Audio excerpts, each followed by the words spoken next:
Messieurs, bienvenue à ce webinaire dont l'intitulé est Mesures incitatives de la loi de finances 2022 au recrutement, les dispositifs d'accompagnement et de soutien à l'embauche pour les métiers de la distribution au Maroc. Événement qui rentre dans le cadre des activités plurielles, régulières, organisées par Tijara au bénéfice de ses membres. Dans un premier temps, et comme le veut la tradition, le mot de bienvenue et de cadrage du président, il sera suivi par celui de Mme Ilham Boujli, d'experte et fondatrice du cabinet Job de Vente, ainsi que Tman Bentounsi, directeur ressources humaines de Moula Hlal. À vous la parole, Monsieur le Président, et bien entendu, donc, il y aura un débat qui va suivre et animer, bien sûr, cette intervention. Mesdames et messieurs, bonsoir, chers amis. Merci pour votre disponibilité et votre contribution à tout un chacun à l'organisation de ce webinaire portant sur les mesures incitatives à la loi de finances 2022 relatives au recrutement et les dispositifs d'accompagnement et de soutien à l'embauche. Il m'est un immense plaisir d'inaugurer ce webinaire. Merci encore une fois, Monet, de me donner la parole. Webinaire riche tant par sa thématique d'actualité, webinaire ancré clairement dans nos préoccupations professionnelles au quotidien et nos préoccupations professionnelles stratégiques. C'est un webinaire qui, pour nous, est important eu égard à la qualité des intervenants, que je remercie de leur présence et de leur contribution. Et bien entendu, à qui je souhaite chaleureusement la bienvenue. Je saisis aussi cette occasion pour souhaiter la bienvenue aux nombreuses entreprises, aux nombreux membres qui sont connectés, qui nous accompagnent ce jour et qui certainement vont enrichir le débat durant cet après-midi et par leur contribution. Mesdames et messieurs, chers amis, dans un monde de plus en plus globalisé, dans un monde soumis constamment à des pressions tant endogènes qu'exogènes, un monde soumis à des crises, parfois qui sont inédites, à l'instar de la Covid-19, l'exigence d'une continuelle adaptation devient une question vitale pour toute entreprise que nous représentons. Une telle situation interpelle constamment sur nos capacités à être agiles, interpelle constamment sur nos capacités à maintenir nos positions et surtout à confirmer et à générer et à créer de la valeur d'une manière continue. Sous l'impulsion de Sa Majesté le Roi, Mohamed VI, un nouveau modèle de développement a été élaboré. Il ambitionne une croissance socio-économique équilibrée, une croissance socio-économique inclusive, mettant l'humain au centre des préoccupations. La loi de finances 2022 a pris en compte les lignes directrices de ce nouveau plan de développement. Des mesures incitatives ont ainsi été instaurées afin d'impulser notre économie et de favoriser les conditions de sa reprise. Parmi ces conditions majeures figure le rôle de l'emploi. Mesdames et messieurs, chers amis, conscients et conscientes que l'un des plus grands vecteurs d'amélioration de la performance de notre secteur et permettant de garantir sa pérennité, il repose sur le capital humain. Tijara a initié plusieurs plans d'action consacrés à sa formation, consacrés à l'amélioration des compétences et consacrés au recrutement. Une commission thématique dédiée a ainsi été créée afin qu'elle soit force de réflexion et qu'elle soit force de proposition en matière de bonnes pratiques, de connaissances et de savoir. En outre, des partenariats accomplis avec des acteurs reconnus dans le domaine ont permis l'ingénierie et l'élaboration des contenus pédagogiques adaptés. La réunion de ce jour expliquera les nouvelles dispositions de la loi de finances, incitant ainsi à l'embauche, ainsi qu'un modèle de développement de nos ressources humaines pour des experts. Encore une fois, je vous remercie pour votre aimable attention. Je vous souhaite un excellent webinaire et la parole est à vous. Merci beaucoup. Merci, Président. Merci d'avoir rappelé judicieusement, avec les mots qu'il faut, le contexte global qui est fait de complexité et bien sûr les enjeux du capital humain à l'aune d'un nouveau modèle de développement qui était instauré, bien sûr, sous l'impulsion de Sa Majesté le Roi. Et bien entendu, cette loi de finances qui apporte des dispositions pour que nous puissions rentrer dans une ère nouvelle, après une ère complexe. Vous avez parlé de la Covid-19, c'est quelque chose d'inédit, bien sûr. Il y a eu d'autres complexités que nous vivons actuellement. Maintenant, la parole est à Madame Ilham Boujdid pour nous expliciter ces mesures incitatives et les dispositifs d'accompagnement pour un secteur qui est pourvoyeur de beaucoup de richesses et créateur d'emplois, qui est le secteur de la distribution. Merci encore, Ilham, de vous impliquer à nos côtés, ainsi que M. Bentounsi. À vous la parole. Bonjour Monir, merci Monsieur le Président de nous donner l'opportunité de nous exprimer sur ce sujet qui est extrêmement d'actualité, puisque au sortir du Covid, je pense que nous avons tous une responsabilité vis-à-vis de nos concitoyens en termes d'emploi et d'employabilité. Je vais essayer de rentrer rapidement dans le vif du sujet pour avoir un maximum de temps pour l'échange, parce que je pense que c'est ça qui va être intéressant. Depuis 2020, en réalité, la loi de finances 2020 instituait déjà, donc en plein Covid, un certain nombre de mesures incitatives à l'emploi et à l'embauche. Et donc, 2 années plus tard, maintenant qu'il y a une véritable reprise, on serait absolument heureux si ces quelques éléments d'information que nous allons partager pouvaient réellement avoir un impact sur ce secteur d'activité, pourvoyeur d'emplois et pourvoyeur de richesses pour le pays. Donc, entre 2020 et 2021, juste quelques informations, l'économie nationale a créé quelque chose comme 230 000 postes d'emploi, dont 130 000 en milieu rural et uniquement 100 000 en milieu urbain. Et nous avons perdu 432 000 emplois en pleine année Covid, l'année dernière, l'année d'avant. Donc, il faut noter que le Maroc a créé à peu près, bon an, mal an, 165 000 emplois et que nous avons à peu près 1 million de personnes qui arrivent sur le marché de l'emploi chaque année. Donc, le gap est absolument énorme et c'est un gap qui est partiellement comblé, en tout cas qui est partiellement pris en charge par des métiers qui ne sont pas dans le formel. C'est pour cela que la loi de finances 2021, puis celle de 2022, qui est venue en fait non pas amender, mais reconfirmer ces éléments d'incitation qui ont été reconduits donc, par la loi de finances 2022. Et c'est exactement les mêmes. Donc, il y a une reconduction pour une durée encore très importante. Mais de nombre, en fait, ce que nous, on note dans nos interactions avec les différentes… Pardon, j'ai un écho. Je ne sais pas si tous les micros sont… J'ai un écho. Je prie les personnes qui nous suivent d'éteindre leur micro pour éviter d'ailleurs ce bruitement. Merci beaucoup. Pardon, merci. Donc, ce que je disais, c'est que nous sommes un cabinet qui opère dans la formation et le recrutement, principalement pour les métiers de la vente et de la distribution, et notamment de la grande distribution. Et ce qu'on note à chaque fois, c'est qu'il y a un gap énorme dans ces entreprises entre la perception qu'elles ont du marché de l'emploi et l'existant. Aujourd'hui, on est loin d'être au plein emploi et pourtant, les entreprises du secteur du FMCG, de la grande distribution, des produits de grande consommation souffrent et ont beaucoup de difficultés à trouver chaussures à leurs pieds, donc des ressources qualifiées pour les métiers sur lesquels elles staffent. Je donnerai tout à l'heure la parole à M. Bentounsi qui pourra en témoigner et partager, je pense, des problématiques que tout le secteur connaît. Donc, aujourd'hui, les métiers de la vente dans la distribution peuvent pleinement profiter de ces mesures car elles encouragent l'emploi, elles sécurisent au niveau de la montée en compétence de la ressource au sein de l'entreprise, pour peu que les prérequis soient là, et elles permettent aux entreprises, pas uniquement de la grande distribution, mais aussi d'autres, mais principalement ces métiers-là, parce que ce sont des métiers où le niveau de qualification à l'entrée est quand même relativement accessible par rapport à la qualité de la ressource au Maroc. Donc, pour renforcer leur capacité et aussi répondre à ce besoin croissant en produits de grande consommation. On a eu le bonheur et le plaisir de voir en plein Covid que l'un des secteurs qui était le plus dynamique et qui a vraiment extrêmement bien tenu, c'était justement les métiers de la grande distribution, les métiers de FMCG et un certain nombre d'autres métiers de logistique. Mais en tout cas, ces métiers-là ont bien résisté et se sont plutôt bien comportés et ont eu une croissance importante qui a bien sûr il y a eu un appel d'air énorme en termes de ressources.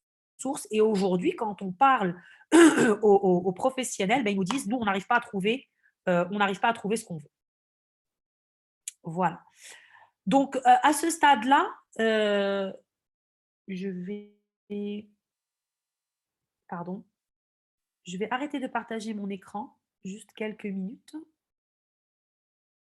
Voilà.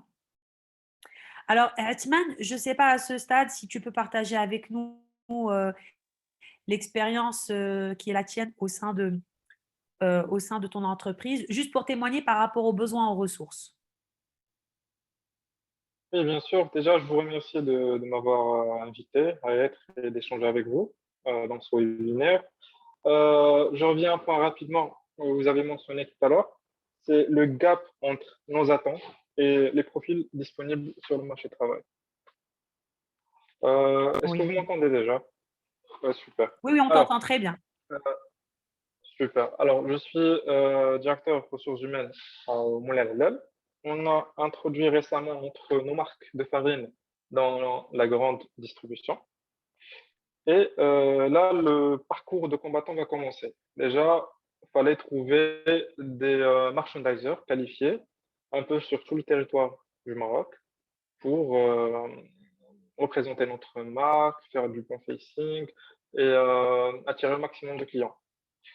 Ce qu'on a remarqué déjà, c'est le profil de merchandiser n'existe carrément pas dans les petites villes, à l'exception par exemple, Casablanca, où on peut facilement trouver des profils de merchandisers qui sont qualifiés, qui ont de l'expérience et qui ont des petites formations à travers leur société et qui étaient très utiles lors de leur embauche.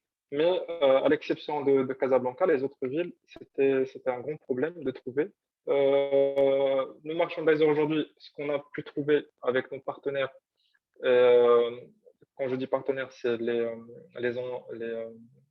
magasins, c'est des gens qui sont là juste pas pour le savoir-être, pas pour leur savoir d'être un vendeur ou la de vendre, mais plutôt c'est juste quelqu'un qui va venir prendre les sacs, les poser, nettoyer. C'est ça le concept d'un merchandiser aujourd'hui. Et Ouais. on a beau à chercher des formations, ce qu'on a pu trouver avec vous et avec d'autres partenaires, c'est à la société de prendre les jeunes et de les former à des métiers, un métier à Ouais. forte demande, à forte valeur ajoutée. Pas seulement les marchandising, mais aussi les commerciaux door-to-door, les CAM, pour les grossistes. On n'a pas des jeunes qualifiés qui sont formés métier, pas une formation académique, mais vraiment formés métier, qui en ont envie. Euh, Là, aujourd'hui, on a juste des gens qui veulent un salaire et un poste. Et le merchandiser, c'est une option. Et nous, on souhaite, ce qu'on attend, c'est que ce merchandiser soit un début de carrière. On a eu la chance de recruter dernièrement une personne qui est aujourd'hui un responsable commercial avec nous et qui a commencé sa carrière comme merchandiser et qui a grimpé tous les échelons. Ce genre de Alors, profil justement, aujourd'hui devient très rare, oui. ouais. Oui, je te confirme absolument. Mais tu as raison, je pense qu'on va revenir un peu plus en détail justement sur les métiers. Alors, ce que tu dis effectivement est appuyé par un certain nombre d'études qui ont été faites au niveau de la grande distribution et des distributeurs en FMCJ. Grosso modo, c'est les métiers qui sont demandés et qui sont recherchés et les postes et les postes à pourvoir sont principalement autour des métiers commerciaux, donc les ELS, les merchandisers, les prévendeurs. Les métiers en entrepôt, donc ce sont des métiers de manutentionnaire, magasinier, livreur, logisticien, préparateur de commandes. Et puis les métiers, on va dire les métiers plus de back-office ou de col bleu, donc c'est les métiers d'acheteur et de catégorie manager. Et ce que tu disais à juste titre, c'est qu'aujourd'hui, pour des postes qui sont quand même avec un niveau de qualification académique et un niveau d'études qui généralement dans d'autres pays, c'est un niveau bac plus 2 ou une formation qualifiante et certifiante, nous ne les trouvons pas. Et à juste titre, ce que vous recherchez, ce sont des personnes qui ont l'envie de travailler. Alors, par rapport à ça, un certain nombre de mesures incitatives à l'emploi, et je reviendrai plus tard aux mesures incitatives à la formation. La loi de finances 2022, d'accord, a clairement défini que sur l'exercice, donc au début qui allait de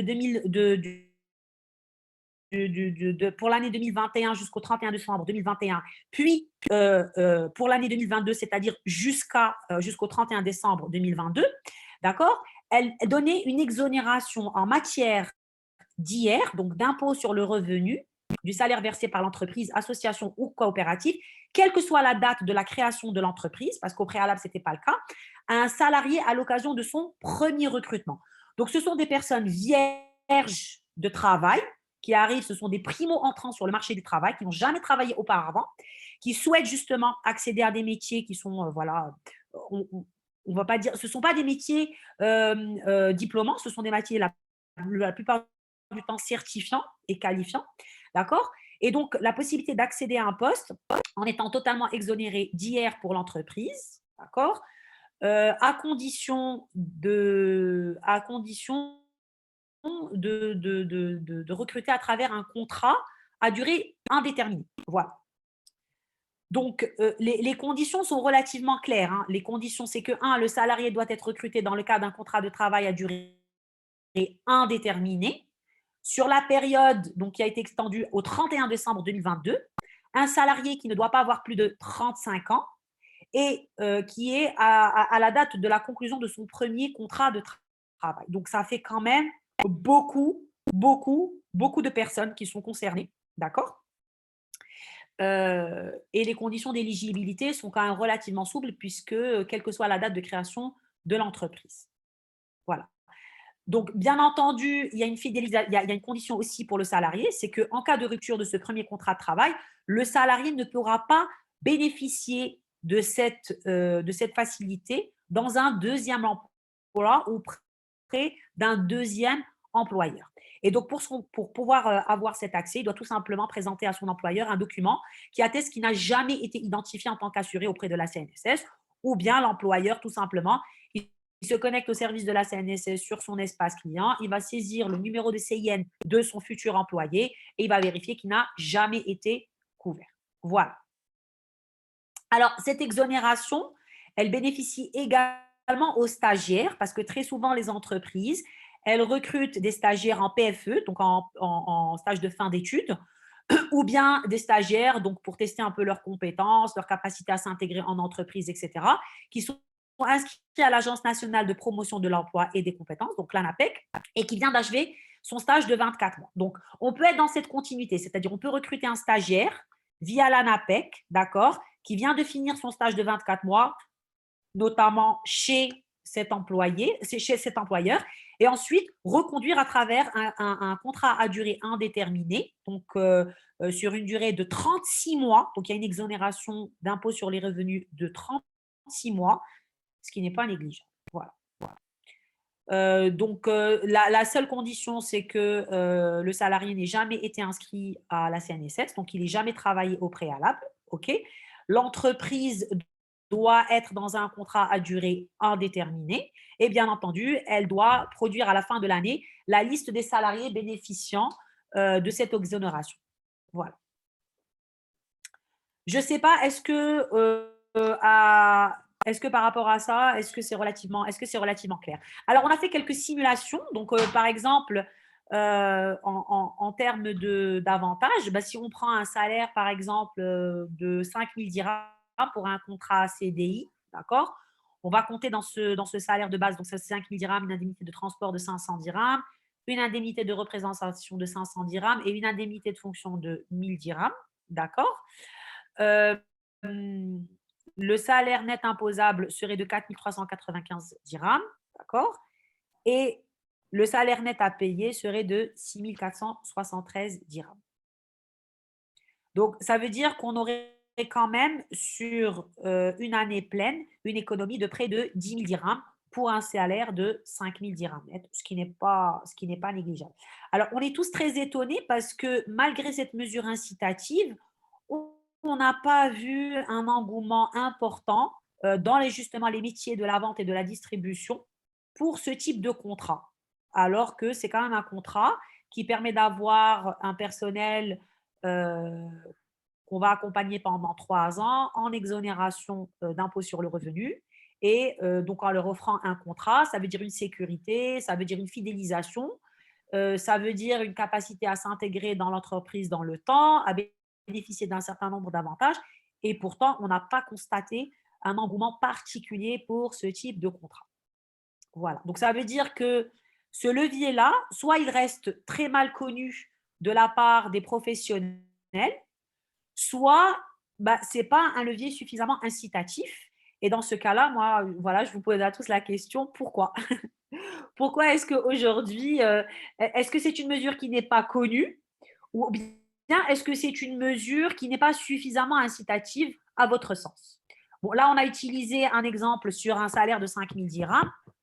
Maintenant, quand on dit contrat à durée indéterminée, ça ne veut pas dire un salaire de 5 000 dirhams.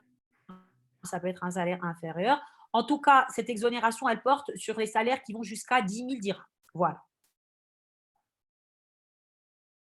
Donc, ça fait quand même une économie non négligeable pour l'employeur. À ce stade-là, moi, voilà, j'aimerais bien, justement, par rapport aux personnes qui étaient sur une courbe ascendante d'emploi cette année, par exemple, Aïsman, est-ce que vous, pour votre secteur, donc qui est quand même pas mal employeur, tu as parlé tout à l'heure des merchandisers, mais aussi… Oui, Ilham, je voudrais bien que notre invité, d'ailleurs, qui participe avec nous en tant que témoignage, puisse présenter sa structure, sa société, son groupe, pour que, bien sûr, les entreprises qui ne le suivent puissent comprendre de l'ampleur de son expérience et de sa structure. Merci beaucoup. bien sûr. Aïsman, Oui. Alors, je vais vous peut-être présenter que tu peux brièvement, redire. Oui, bien sûr. Alors, les Moulins Al-Hilal, c'est une minoterie professionnelle qui est au Maroc depuis plus de 20 ans. On est moins connu parce que depuis le démarrage du moulin, on faisait de l'export en Afrique et en Libye. Et après, il y avait l'ouverture des grands moulins d'Afrique en Guinée, Conakry. Et c'est là où on a commencé à s'orienter vers le marché marocain. C'était les 5 dernières années.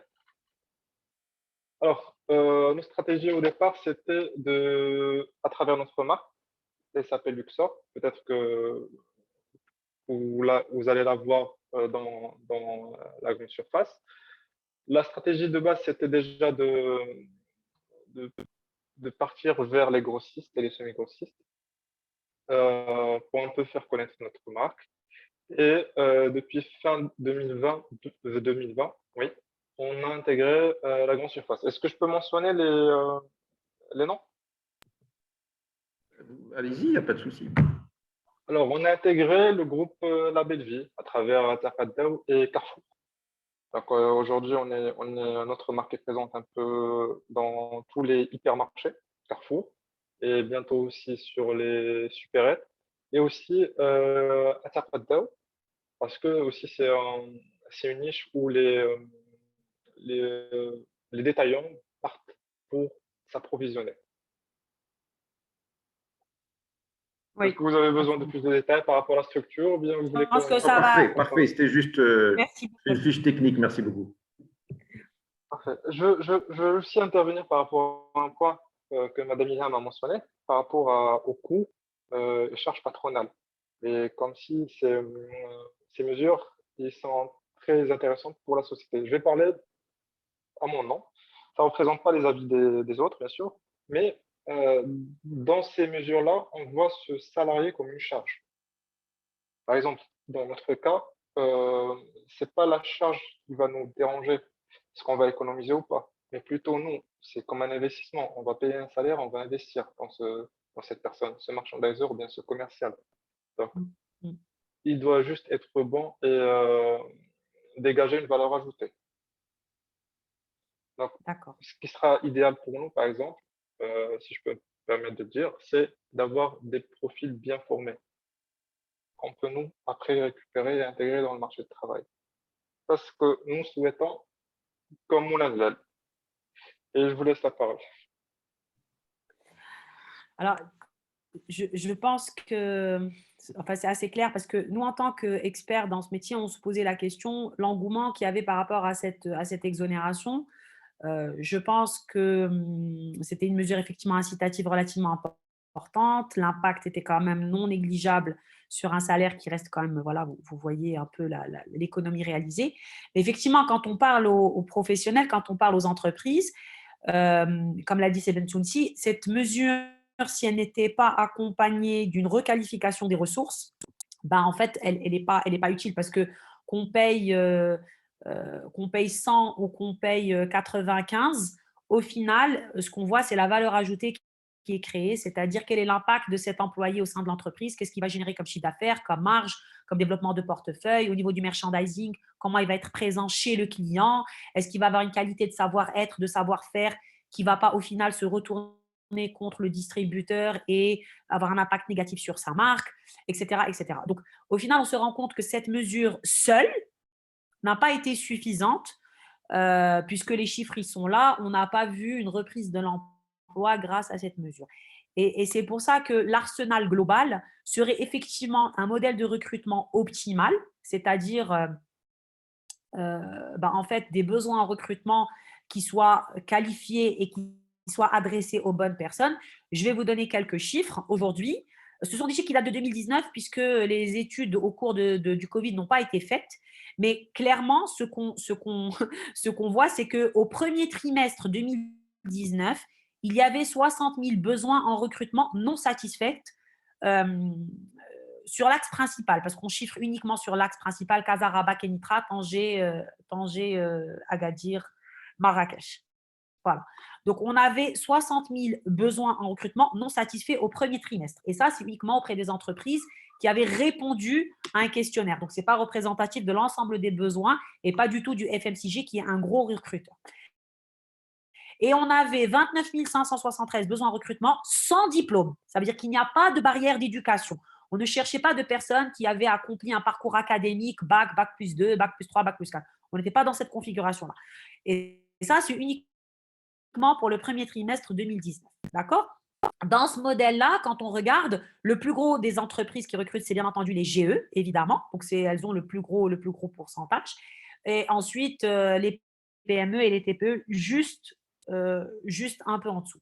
Alors, comment est-ce que les entreprises recrutent? Aujourd'hui, les entreprises, 67% des entreprises recrutent via des candidatures spontanées. Spontanées, ça veut dire qu'elles sont là, elles attendent que les personnes toquent à leur porte. Vous savez, c'est le système un peu classique. La personne, elle fait le tour avec son CV, elle le donne aux sécurités, elle le met dans le courrier de l'entreprise. Ça va chez la DRH quand il y a une DRH qui est correctement staffée. C'est traité et puis après, on essaye de remplir les postes. 40% par cooptation, ça veut dire que nous avons un employé qui va aller chercher un ami, une connaissance, un frère, une sœur, un cousin pour remplir un poste qu'il pense être adéquat et 16% uniquement via l'ANAPEC. Enfin, c'est une catastrophe. 16% via l'ANAPEC, alors que l'ANAPEC, normalement, c'est l'organe qui doit réguler le flux entre la demande et l'offre d'emploi. C'est quand même, ça veut dire que les entreprises, dans une très petite majorité, recourent à l'ANAPEC quand elles ont besoin d'emploi. Et c'est encore plus vrai quand il s'agit d'emplois non qualifiés. Et je vais vous expliquer pourquoi. Parce que les emplois non qualifiés, en fait, il faut rentrer sur le site de l'ANAPEC, il faut saisir son CV, il faut déjà avoir un CV. Déjà, tout ça, c'est une démarche. D'accord ? Pour les grandes entreprises, 35% recourent à des cabinets spécialisés comme deuxième moyen d'embauche après les candidatures spontanées. 35% des grandes entreprises. Je rappelle qu'il y a 500 grandes entreprises au Maroc. Voilà, 500 grandes entreprises qui sont qualifiées selon les critères de la CGM comme grandes entreprises.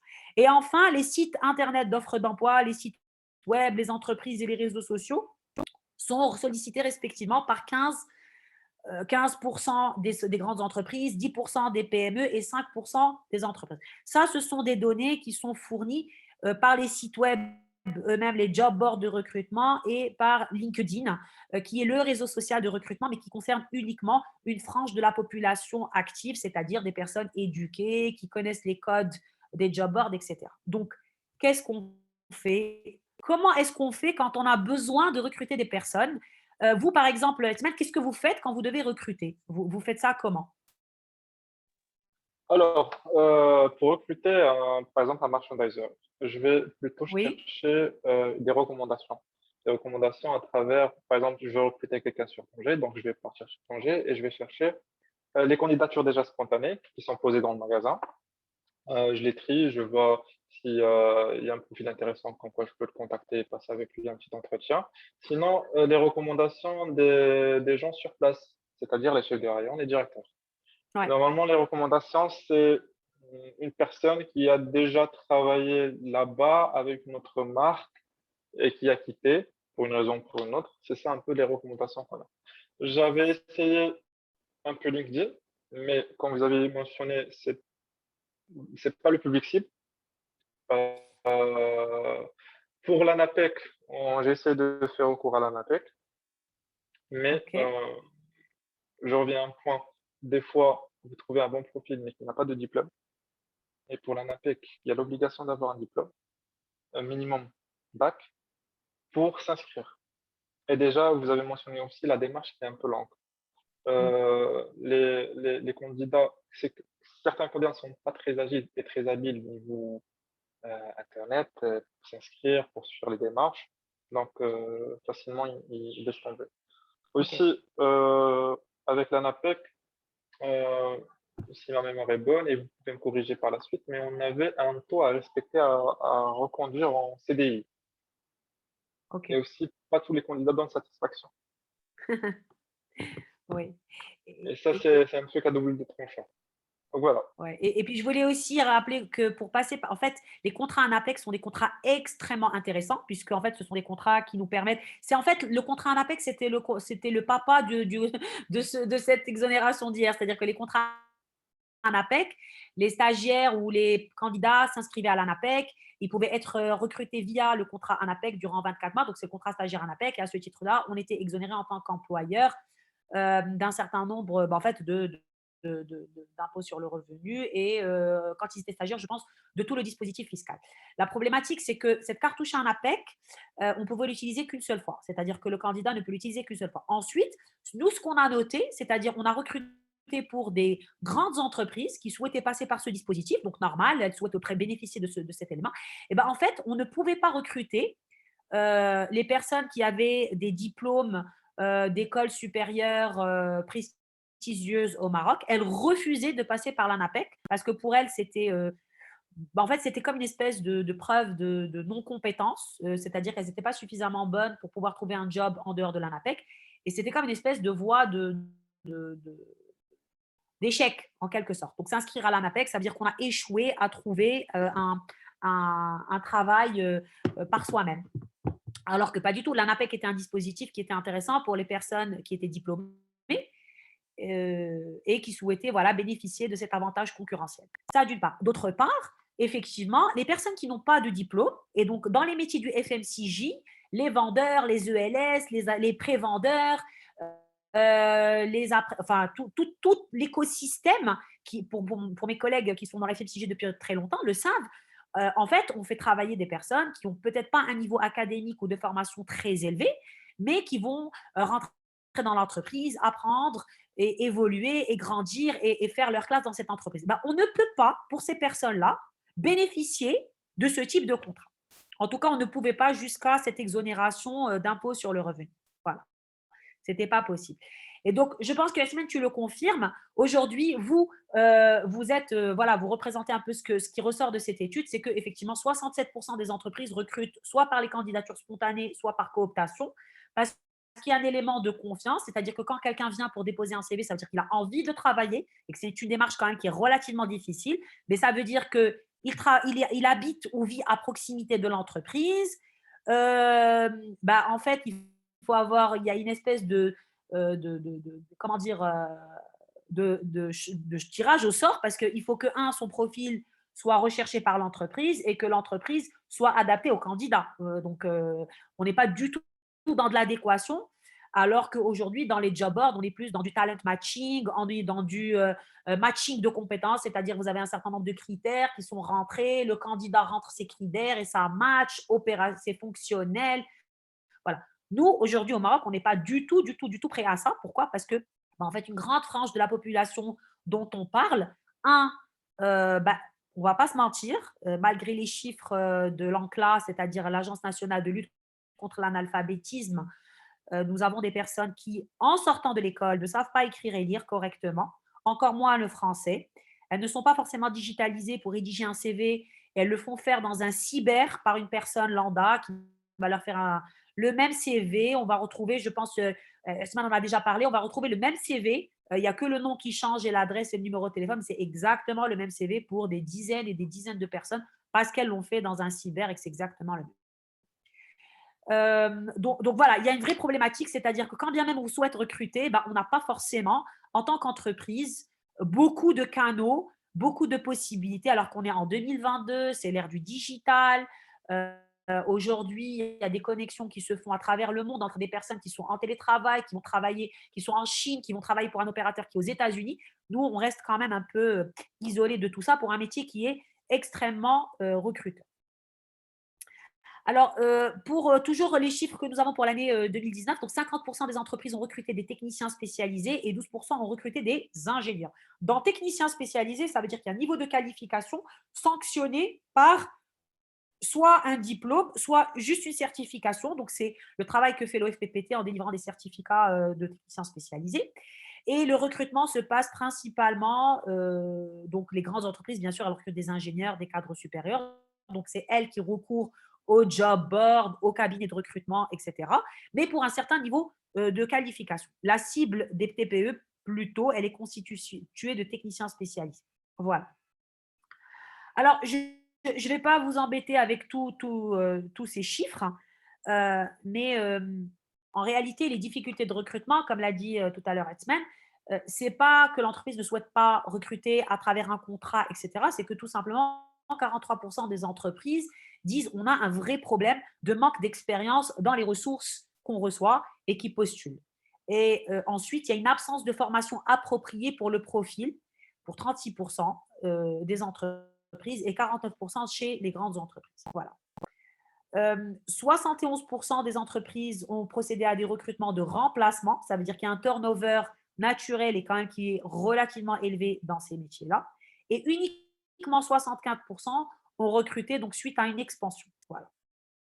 Et l'introduction des nouvelles technologies de l'information uniquement pour 14%, c'est-à-dire principalement chez les TPE. Donc, le principal obstacle aujourd'hui au recrutement, c'est un manque d'expérience, une absence de formation appropriée, des salaires trop élevés. Alors, quand on dit salaire trop élevé, ça ne veut pas dire qu'on demande des salaires très élevés, mais ça veut dire que les entreprises estiment que le salaire demandé est élevé par rapport à la mission qui est confiée. Et puis, enfin, par rapport à une pénurie de main-d'œuvre, c'est-à-dire on ne trouve pas les personnes qu'on recherche dans le bassin d'emploi où est-ce qu'on est. Donc, effectivement, on a l'impression que le chômage est réparti de manière uniforme sur tout le territoire, mais ce n'est pas vrai. Voilà. Alors, face à ces constats, bien entendu, le recrutement doit être effectué d'une manière un peu plus optimale pour assurer en fait la pérennité de l'entreprise. Donc, en fait, nous, ce qu'on veut dire, c'est qu'au niveau du recrutement, aujourd'hui, il faut avoir un processus de recrutement pour ces personnes-là, parce qu'on se rend compte que les 3 canaux qui sont les plus utilisés, c'est-à-dire l'ANAPEC, le dépôt de candidature spontanée et la cooptation, ne donnent clairement pas satisfaction parce que le matching des talents ne se fait pas, d'accord? Et ça, c'est relativement dommage. Alors qu'aujourd'hui, il y a un certain nombre d'éléments. Au niveau des technologies de l'information, il y a un certain nombre d'offres, d'applications, de job boards qui nous permettent de faire ce matching. Voilà. Il y a aussi un enjeu qui est chez l'entreprise, c'est d'abord développer sa marque employeur. Parce que quand vous développez la marque employeur, avec un marketing d'offres de ce que vous recrutez, vous laissez une empreinte sur les réseaux sociaux, mais bien sûr, ça doit être fait dans la langue de la cible. Et clairement, aujourd'hui, la cible, elle ne parle pas français, elle parle plutôt d'Erija ou Shilha, surtout dans les métiers du FMCJ. D'accord? Il faut intégrer les éléments qui vont vous permettre de vous assurer que ce que vous recherchez est bien compris de la personne qui recherche cet emploi. Donc, il faut qu'il y ait une présélection quasiment objective sur des critères mesurables pour faciliter le matching et ensuite faciliter votre présélection. Alors, je sais que les entreprises, elles passent beaucoup de temps à trier les CV reçus, à appeler les personnes, à s'assurer au téléphone qu'elles sont valides, qu'elles sont adaptées au poste. C'est très lourd. Ça nécessite des ressources en interne, alors qu'aujourd'hui, il y a des outils qui le font automatiquement.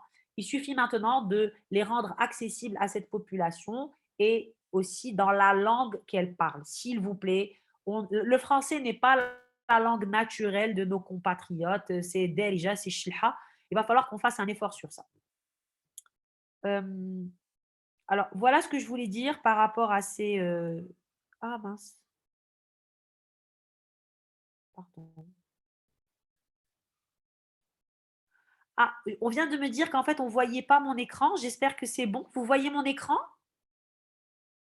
Effectivement, Vous voyez l'écran, sauf que ça ne se déroulait pas. Donc, tu étais emporté par ton discours, ce n'est pas grave. Pardon, De je toute suis façon, on va désolée. partager, De toute façon, oui, oui. on va partager cette présentation avec l'ensemble des entreprises qui nous ont suivis, donc il n'y a pas de souci.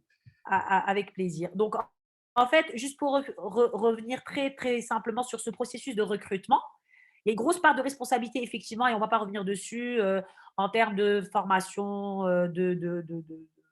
en termes de formation des ressources. Oui, c'est vrai, c'est vrai. Mais il y a aussi un gros effort d'adaptation à notre marché aujourd'hui. C'est-à-dire que en tant qu'entreprise, quand vous recherchez une ressource, il y a une espèce de… Il y a un marketing de votre marque employeur à déployer. Et il faut parler aux gens le langage qu'ils comprennent. Et il faut aller les chercher là où ils sont. S'ils ne sont pas dans le bassin d'emploi direct, il va falloir les chercher un peu plus loin. Et effectivement, les réseaux sociaux, les groupes WhatsApp ont une très grosse pénétration dans notre pays. Il faut savoir qu'il y a à peu près, on est 36 millions d'habitants. On recense sur les réseaux sociaux, je parle de Facebook, pratiquement 17 ou 18 millions d'utilisateurs unitaires. Donc, c'est des vrais profils vérifiés. Donc, ça veut dire que quasiment la moitié de la population a un profil sur Facebook et à mon avis, il y en a 2, 3 qui utilisent peut-être le même profil. WhatsApp aussi. Maintenant, il va falloir valider votre modèle et votre canal et aussi votre marque employeur et clarifier les critères sur lesquels vous voulez travailler pour recruter ces gens. Parce que la cooptation, ça a du bon, mais il y a jugé parti. Et quand on est juste dans la réception de CV, pareil, le mismatching est très lourd en termes de coûts. Nos clients n'arrêtent pas de nous dire oui, mais moi, je dois mettre à chaque fois 2-3 ressources pour trier les CV. C'est vrai qu'on reçoit beaucoup, beaucoup, beaucoup de CV, mais ils ne sont pas du tout qualifiés. Alors, je vais vous donner un indicateur. En termes de taux de rétention, c'est-à-dire quand vous postez une annonce dans un site d'annonce, que ce soit Avito, que ce soit Maroc Annonce ou Recrute ou quoi que ce soit, il faut savoir que le taux de rétention, ça veut dire le pourcentage entre le nombre de CV qui arrivent et ceux qui réellement matchent avec votre besoin, avant de savoir est-ce que c'est bon ou pas, il est de 3%. Ça veut dire que quand vous allez poster une annonce, vous allez recevoir 100 CV, il y en a 3 qui vont correspondre à peu près à ce que vous recherchez. Et ensuite, dans ces 3, il va falloir bien entendu les évaluer, les ACC, etc., les recevoir. Donc, c'est quand même un process qui est relativement lourd et toutes les entreprises ne peuvent pas se le permettre. Voilà.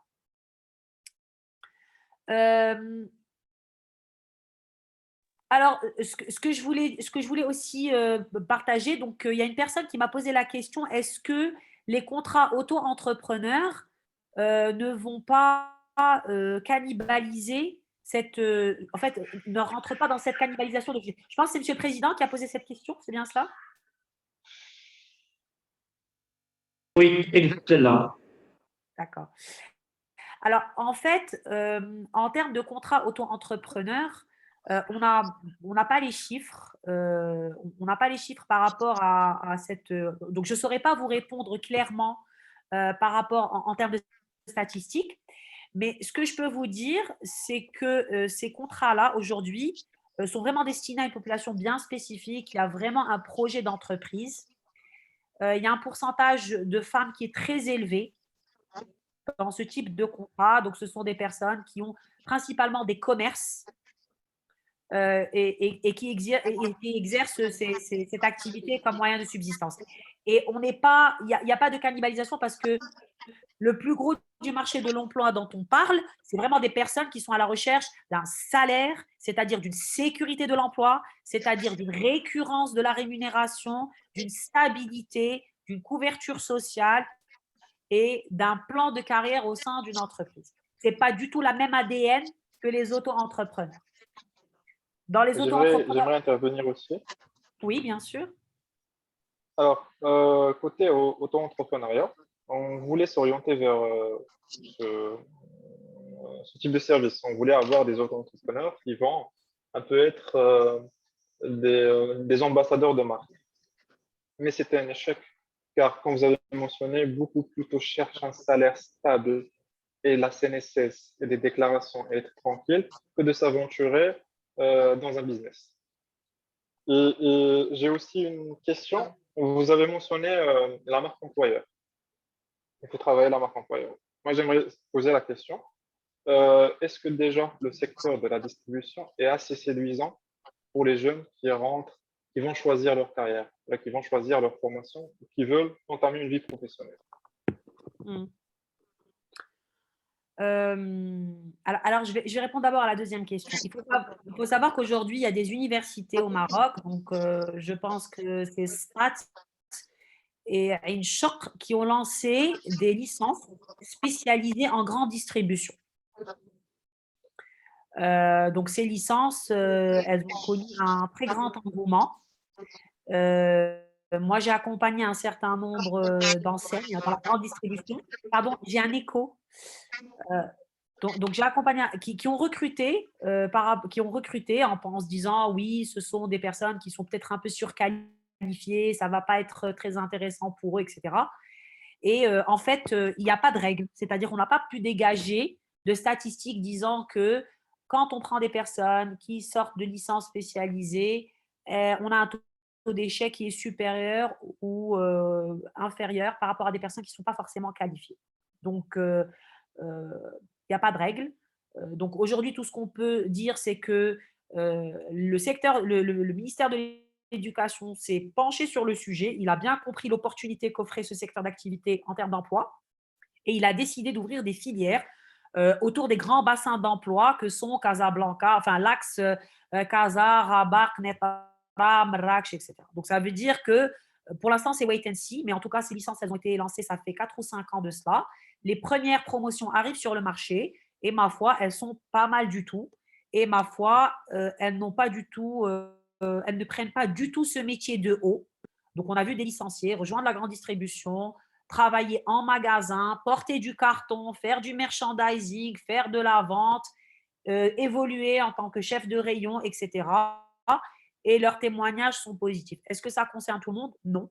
Mais en tout cas, on a une bonne proportion de gens qui aiment, qui y vont et qui réussissent. Pourquoi? Parce qu'il y a une vraie opportunité, parce que nous sommes un pays de commerce beaucoup plus que d'industrie. On ne va pas se mentir. Voilà. Et on se rend bien compte que c'est un métier aujourd'hui qui se développe à une vitesse très importante et que les débouchés sont intéressants. Ça, d'une part.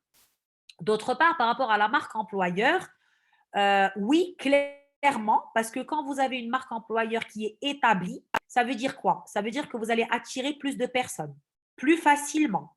Ça veut dire que vous allez pouvoir recruter à des conditions qui sont plus compétitives que des entreprises qui sont inconnues et qui vont devoir attirer à coup de surenchère sur les salaires. Donc aujourd'hui, une entreprise, elle a tout intérêt à développer sa marque employeur. Elle a tout intérêt à communiquer de manière très corporate sur les conditions de recrutement, d'intégration. Pourquoi? Parce que du coup, quand elle va lancer des recrutements, elle va avoir un attrait plus intéressant et donc recruter, entre guillemets, moins cher qu'une entreprise qui est totalement inconnue au bataillon, qui a une marque employeur qui est peut-être pas bonne, pas valide, elle n'est pas connue du grand public et de la cible qu'elle recherche. Voilà. Alors, je ne sais pas s'il y a d'autres questions.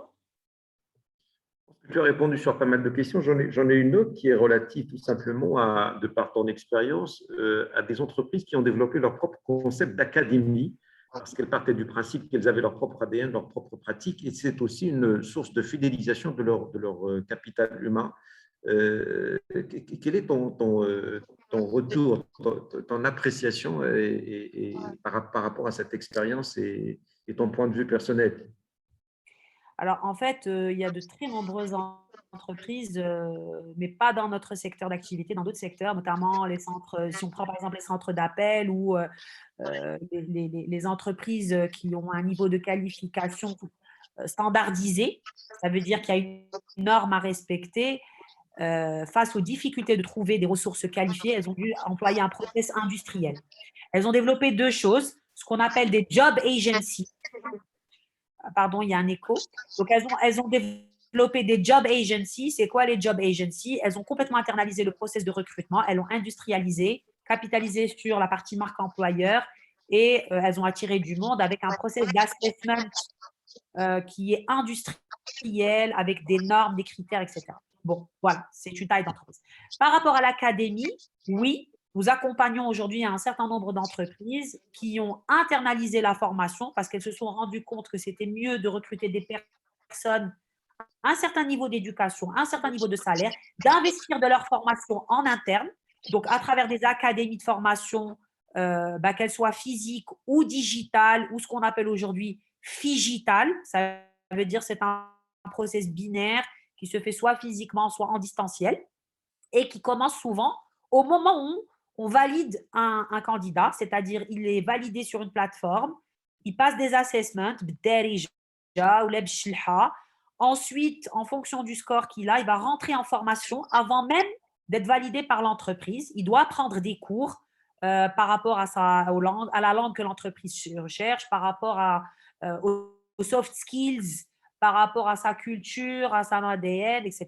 Ça lui coûte beaucoup moins cher. Ils se sont rendus compte que ça leur coûtait beaucoup moins cher que de recruter une personne et de se rendre compte au bout de 6 mois de salaire versé, donc qui est le délai en fait, c'est la période d'essai, c'est des 2 fois 3 mois, de se rendre compte au bout de 6 mois que ce n'était pas une personne qu'on allait la garder et on reprend. C'est très, très lourd. Donc, elles ont préféré fusionner le onboarding et la formation, d'accord? Investir sur la formation leur coûte toujours moins cher que de surenchérir sur la masse salariale ou bien de ne pas carrément trouver de ressources qualifiées. Et c'est aujourd'hui quelque chose qui est tout à fait possible. Nous avons, à titre personnel, nous avons développé des académies de formation. Nous avons également développé des onboarding quasi automates pour permettre à un maximum de personnes de se familiariser avec les pratiques de l'entreprise et puis économiser de l'argent à l'entrée et être le plus opérationnel possible. Alors, bien sûr, on travaille sur de l'humain. Bien sûr, on recherche un niveau d'engagement de la personne qui va travailler, c'est-à-dire qu'il faut qu'elle suive ses cours, il faut qu'elle fasse ses formations. Et le meilleur modèle qu'on a trouvé, c'est un mix entre du digital et du présentiel sur les 6 premiers mois pour être sûr qu'au bout de 6 mois et avant la période de l'essai, si la personne n'est pas valide, ce n'est pas une question de connaissance, ce n'est pas une question de compétence, c'est vraiment une question de, il y a un mismatch au niveau du recrutement qui a été fait. Voilà. Une question que je vois apparaître, je pense que tu l'as consultée, sur les avantages des 3 types de contrats entre celui de l'ANAPEC, de l'auto-entrepreneur et celui apporté dans la logique des nouvelles dispositions de la loi de finances. Je ne sais pas ce que tu en penses, Ilan. Alors, je vais parler du contrat auto-entrepreneur. Le contrat auto-entrepreneur est un contrat, encore une fois, qui n'a pas été imaginé pour recruter une personne en évitant de payer des impôts. Ça n'a pas du tout été imaginé dans ce cas-là. D'abord, parce que le salarié, il est capé à un niveau de… Enfin, la personne qui a un contrat auto-entrepreneur, il y a des conditions. D'accord? Elle ne doit pas être salariée. C'est-à-dire, elle ne doit pas en même temps être employée par une entreprise et avoir ce contrat auto-entrepreneur. Ça, ce n'est pas possible, premièrement. Deuxièmement, la personne qui est en contrat auto-entrepreneur, d'accord, elle est capée à un montant de chiffre d'affaires qu'elle va réaliser avec une ou plusieurs entreprises, dépendamment des postes qu'on va utiliser. Le montant maximum qu'elle peut faire, c'est 200 000 dirhams. Elle ne peut pas aller au-delà. L'auto-entrepreneur paye lui-même ses charges sociales et bien sûr, le taux est beaucoup moins important que lorsque l'entreprise le paye. Je pense que c'est quelque chose comme… alors, il paye un montant forfaitaire de 0,5%, je pense, de son chiffre d'affaires. D'accord? C'est vraiment rien du tout. Et je pense que c'est à peu près 400 dirhams au titre de la CNSS par mois. Et donc, ça lui donne la possibilité d'être couvert pour l'ensemble des prestations. Ce qui n'est pas du tout ce qu'un employeur… Donc, clairement, si on veut utiliser un contrat auto-entrepreneur dans le cadre d'une activité de salariat, mais voilà, qui est déguisée, c'est tout à fait possible. Il n'y a personne qui va venir nous demander pourquoi est-ce qu'on le fait, clairement. Mais la problématique, c'est que la personne qui va être dans ce cadre d'auto-entrepreneur, elle n'a pas la sécurité de l'emploi. C'est-à-dire que si elle recherche la sécurité de l'emploi, elle ne va pas la trouver.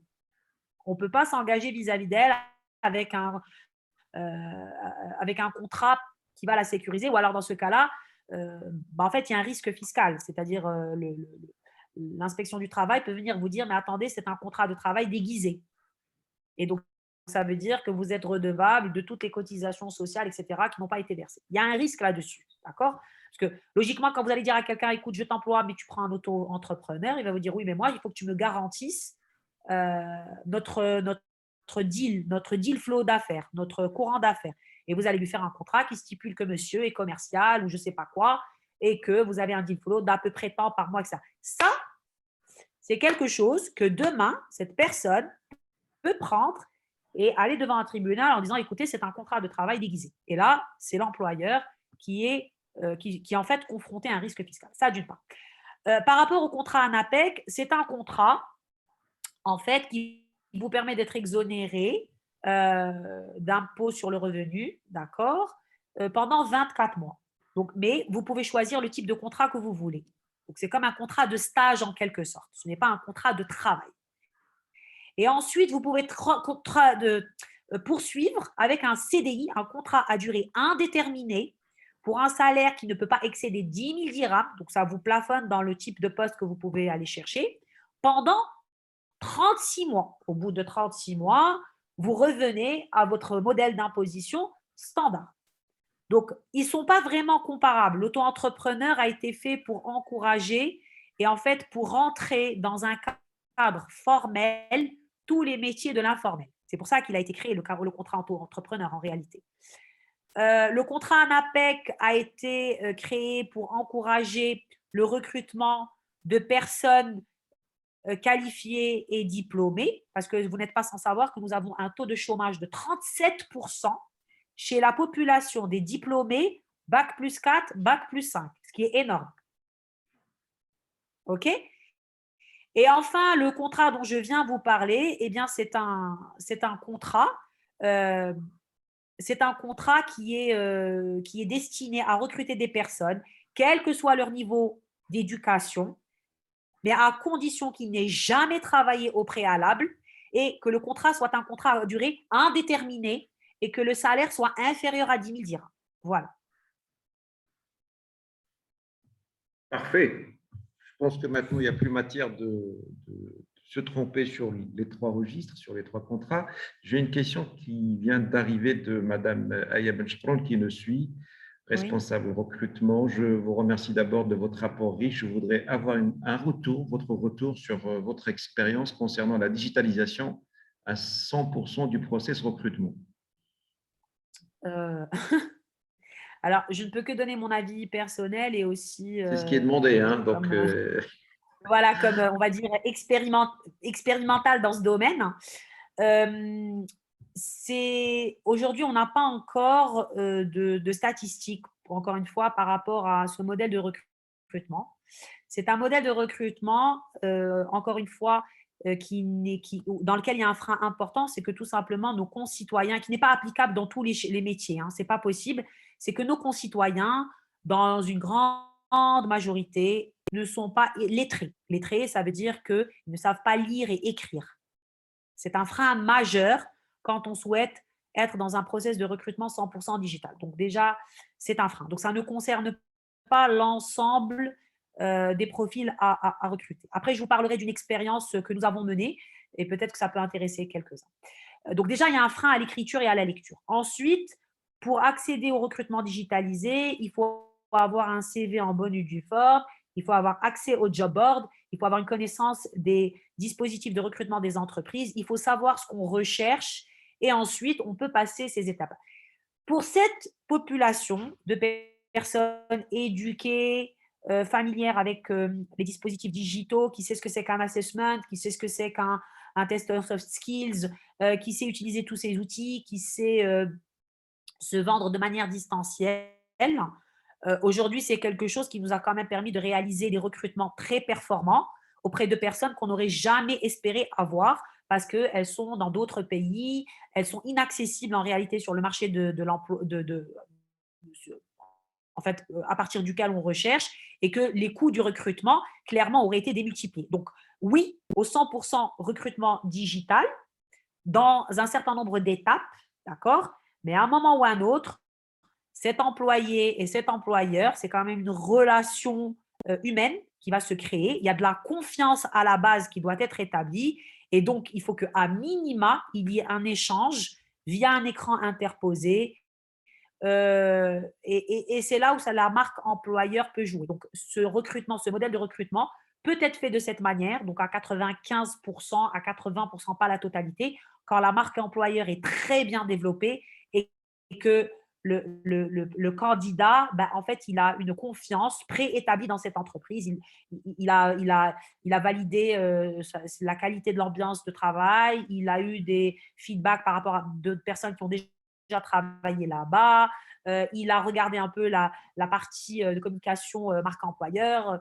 Il a compris ce que cette entreprise fait. Il y a une espèce de contrat de confiance préétabli. Mais quand c'est une entreprise qui est complètement inconnue, qui n'a pas d'existence sur les réseaux sociaux, recruter à 100% en digital, c'est très, très compliqué parce que en fait, la personne elle va avoir peur d'aller dans un endroit qu'elle ne connaît pas. Il y a des appréhensions, il y a des peurs, etc. Voilà. Merci beaucoup, Ilham, de cette précision. Je voudrais bien, pour diversifier les points de vue et les réactions, faire intervenir M. Rzok, qui est responsable des ressources humaines de NATC, pour son partage d'expérience sur l'Académie NATC. M. Rzok, est-ce que vous êtes avec nous? Je voudrais bien que vous preniez la parole et nous enrichir de votre propre témoignage. Bonsoir tout le monde. Allez-y. Vous m'entendez? Ah bah très bien, allez-y. Eh bien, super.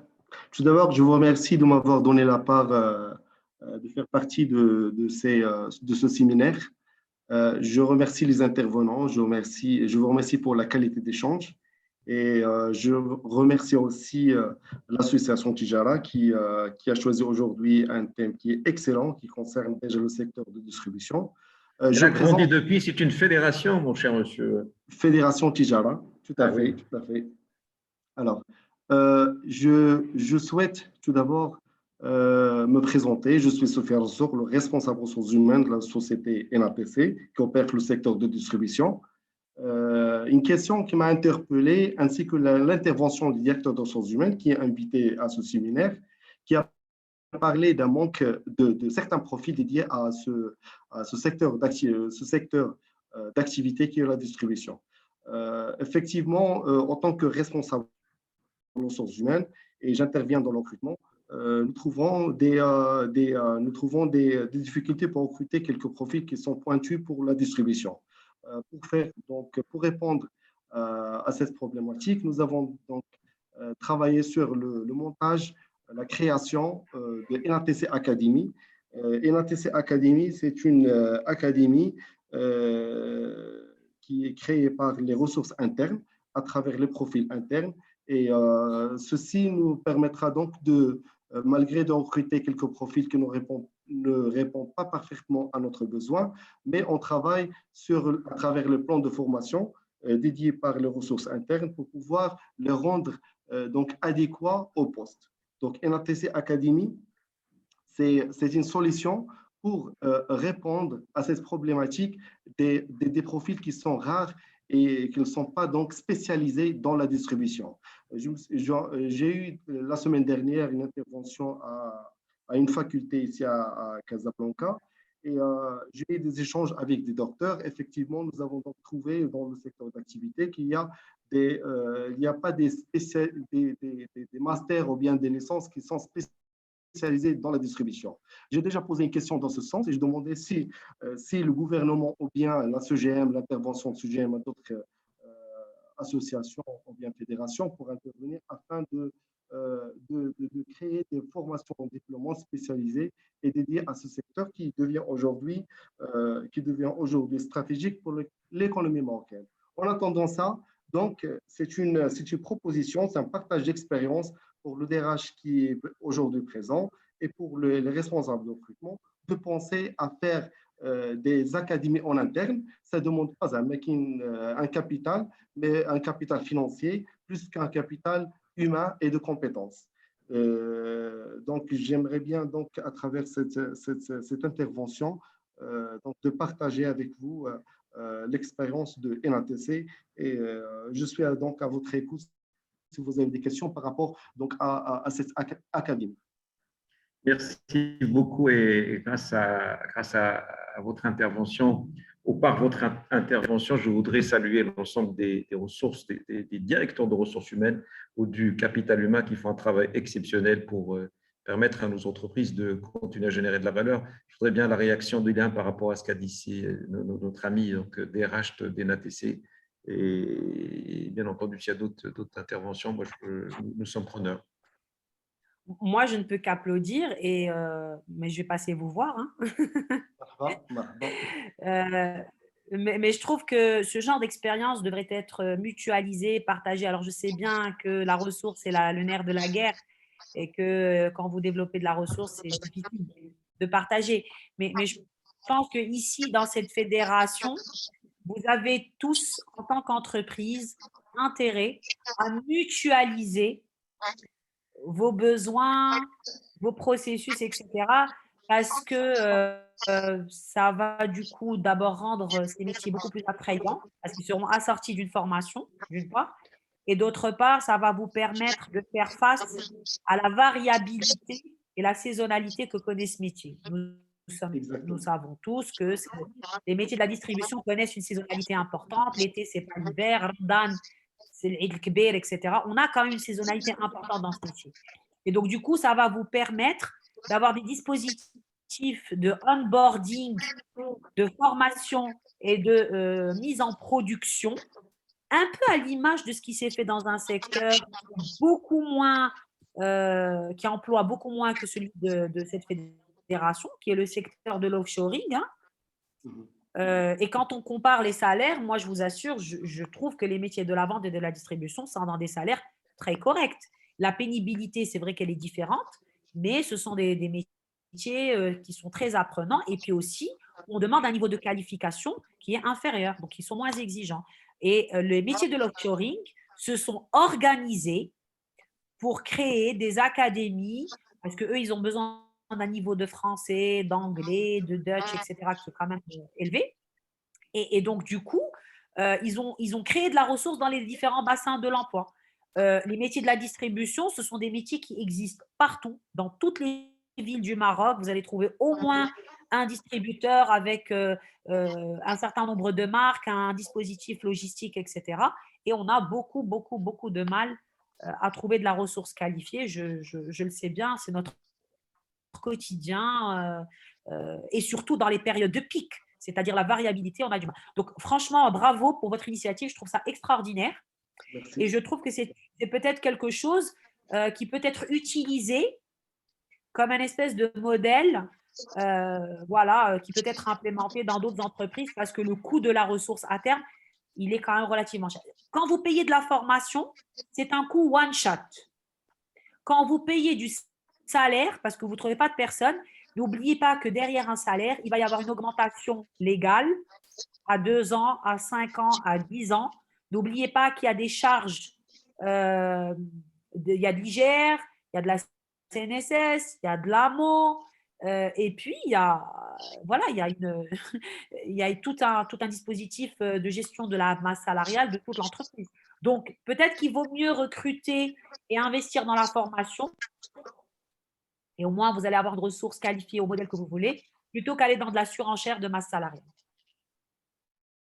Merci beaucoup, Ilan. Vous savez que à tous, mesdames et messieurs qui nous suivez, ce n'est pas le premier événement qui est dédié au capital humain, mais plusieurs, et ça ne sera pas le dernier, donc il y en aura d'autres parce que Tijara 2020, la fédération, place le capital humain au centre de ses préoccupations. Je voudrais que le président reprenne la parole comme il l'a si brillamment introduit en termes de cadrage et de mots de bienvenue. Le conclut aussi avec le mot de la fin parce que nous avons dépassé déjà de 30 minutes le temps imparti dédié donc à cette belle rencontre.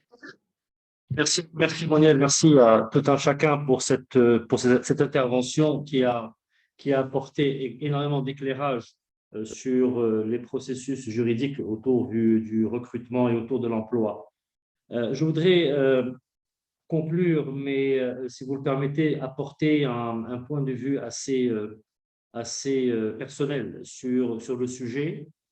L'intervention de Soufiane concernant le projet de l'Académie est venue à travers une genèse il y a 11 ans, qui était donc la prise de conscience de notre compagnie que la vente n'était pas seulement une tâche dans le processus global commercial, mais que la vente devenait un métier à part entière. Et par conséquent, aujourd'hui, la grande valeur ajoutée que nous devons tous apporter, cabinets, experts, collèges d'experts, fédérations et autres, est de démontrer et d'accompagner l'activité commerciale et de la distribution par un fait extrêmement important, que la tâche de la distribution ou de la vente est devenue un véritable métier et non plus seulement une tâche. Nous sommes passés très rapidement de l'ère du concept de livraison, de concept de livreur-vendeur à réellement au métier de la vente. Et donc aujourd'hui, un profil vendeur n'est pas seulement un profil, excusez-moi du terme, qui n'a pas de valeur intrinsèque, mais qui est devenu un véritable métier avec autant de prérequis et autant de technicité que n'importe quel autre métier technique que nous avons dans nos chaînes de valeur respectives. Et autant, de par le passé, on portait une acuité extrêmement forte sur les skills d'un directeur financier ou un directeur RH ou un directeur du système d'information ou un directeur d'audit ou un directeur de contrôle ou un responsable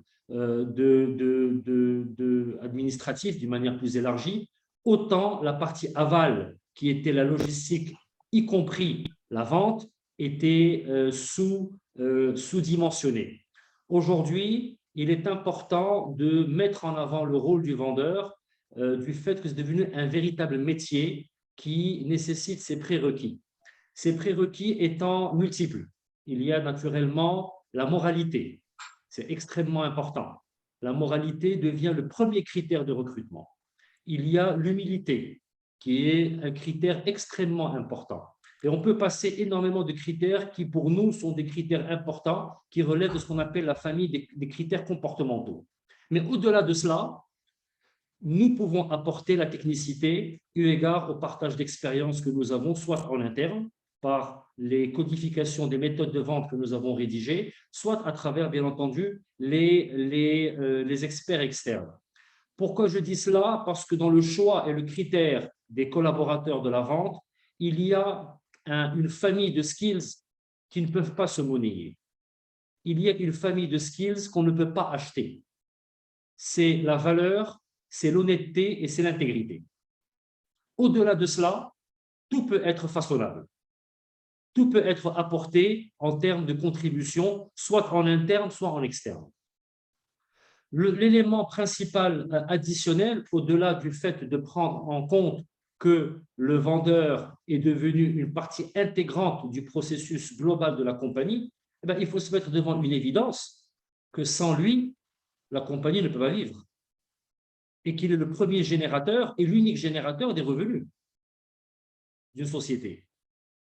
Les fonctions support sont là pour apporter de l'encadrement et apporter de l'organisation, apporter du monitoring, apporter de l'éclairage, apporter du contrôle, apporter de l'efficience et apporter de l'efficacité et d'améliorer la productivité. Mais le premier générateur et l'unique générateur d'une société de distribution, c'est le vendeur. Et par conséquent, il faut apporter au vendeur tout le standing qu'il mérite pour accompagner la société dans le cadre de son développement, de sa croissance et de sa pérennité. Mais du moment que nous partons du principe que le vendeur est un outil ou un moyen seulement, eh bien, la mission ne pourra pas être totalement engagée et totalement réalisée. Mais le jour où on prendra conscience d'une manière globale que le vendeur est l'outil principal de production et générateur de la valeur et de la création de valeur et du revenu d'une société de distribution, eh bien, la pérennité de l'entreprise peut être assurée. Maintenant, comment on le fait? Il y a naturellement tous les processus de recrutement que vous avez édictés et proposés, mais il y a aussi un processus extrêmement important qu'on appelle le processus de recrutement par le parrainage. Et le parrainage est un système extrêmement recommandé dans ce modèle de recrutement. Pourquoi? Parce que, comme je l'ai dit, le vendeur aujourd'hui, on peut tout acheter pour un vendeur, mais il y a trois choses qu'on ne peut pas acheter. C'est sa valeur, son intégrité et son honnêteté. Et ça, ce ne c'est que par le parrainage que ça peut être éventuellement contourné et ça peut être éventuellement maîtrisé. Deuxième moyen pour l'accompagner, c'est de la formation. Tout à l'heure, notre collègue Siatman parlait du déficit des merchandisers. Eh bien, écoutez, je suis désolé, il faut aussi voir l'évolution des merchandisers. Le merchandising est devenu un véritable métier. C'est un métier qui est technique. Au-delà du fait que ce soit un métier commercial ou un métier de premier degré de remplir un rayon ou de remplir un rayon ou de nettoyer un rayon ou de s'assurer que les prix sont correctement installés ou que de s'assurer que le facing est correctement exécuté eu égard aux engagements contractuels qu'il y a avec la grande enseigne, eh bien, le merchandiser est devenu un véritable technicien de la vente parce que le merchandiser est en charge de la distribution numérique sur un rayon. Il est en charge d'une distribution en valeur dans un rayon. Il est en charge du réassort. Il est en charge du calcul du stock de sécurité qu'il y a au niveau de la réserve du point de vente. Il est en charge de suivre d'une manière directe ou indirecte le processus de commande. Il est en charge de suivre d'une manière ou indirecte du processus d'approvisionnement et de livraison. Donc, c'est devenu un véritable métier. Le jour où on prendra conscience que tous ces métiers subsidiaires qui étaient là pour accompagner la vente sont devenus des véritables métiers scientifiques, la distribution pourrait retrouver un autre visage et pourrait aller vers de l'efficience et de la productivité qui soit meilleure que celle que nous avons essayé d'implémenter à travers une intelligence collective que nous avons créée autour de la fédération. Voilà sur quoi je voudrais clôturer partiellement ce webinaire. Encore une fois, merci à tout un chacun pour votre participation. Merci à tout un chacun pour votre contribution. Et le mot de la fin, avec l'accord de Sdemonet, je déroge un peu aux règles, je le laisserai à notre hôte qu'elle puisse apporter le mot de la fin et avec mes remerciements d'avance. Merci, Monsieur le Président. Je pense que, effectivement, au-delà de ces aspects techniques par rapport aux apports de la loi de finances, nous parlons d'hommes et de femmes porteurs d'espoir, porteurs d'un avenir meilleur, enfin, d'une volonté d'avenir meilleur. Et clairement, la ressource, effectivement, quelquefois, j'en ai parlé juste sur un format chiffré, statistique, etc. Mais le meilleur levier, le plus beau levier, effectivement, c'est de donner envie, de faire grandir, de faire croître, de faire confiance, d'accompagner. Et clairement, c'est les clés du succès et c'est ce qu'on voit dans des entreprises qui ont réussi à se développer dans ce métier, mais aussi dans d'autres. Donc, merci de nous le rappeler, c'est très juste. C'est complètement vrai. Et on essaiera d'apporter un mix de ces deux choses, de la rigueur, de l'organisation, du cadre, de l'optimisation fiscale, parce que généralement, c'est ce qu'on cherche, et tout ce que vous avez dit qui est absolument fondamental dans cette relation sacrée qu'il y a entre un employeur et un employé. Merci de nous avoir donné de nous l'avoir rappelé. Merci au président, merci aux panélistes, merci à toute l'équipe de Tijara qui a travaillé dans l'ombre pour l'organisation et la réussite de cet événement. Merci aux nombreuses entreprises qui nous ont suivis, aux journalistes aussi qui ont pris le temps pour suivre de près cet événement. Excellente intervention, enrichie par les débats de tout un… D'ailleurs, je viens de lire devant moi, merci de votre participation et de ce thème très riche. Nous reviendrons bien sûr sur d'autres thématiques. Excellente fin de journée à toutes et à tous et à très bientôt. Bonne soirée.